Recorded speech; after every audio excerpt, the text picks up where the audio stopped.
Gusto mong magsimula ng negosyo pero wala kang 500,000 na puhunan? Ito ang 5 na negosyo na maliit ang kapital pero malaki ang kita. Hindi mo kailangan ng physical store or malaking inventory. These business models are budget-friendly pero high income potential.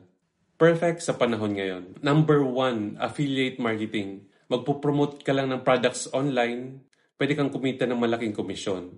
Walang inventory, no shipping, just pure profit. Digital products. Gumawa ng ebooks, templates, or courses. Isang gawa, paulit-ulit ang benta. Number 3, social media management. Kung marunong ka gumawa ng content, pwede ka kumita managing FB and IG pages ng ibang businesses. Number 4, print on demand. Sell shirts, mugs, or stickers without buying stocks. Print lang pag may order. Number 5, freelancing. Skills like writing, design, or video editing. Pwede kang kumita sa bahay with just your laptop. Hindi hadlang ang maliit na kapital sa malaking income. Gusto mo ng guide kung paano magsimula? Follow me for more tips on low-risk, high-reward online businesses.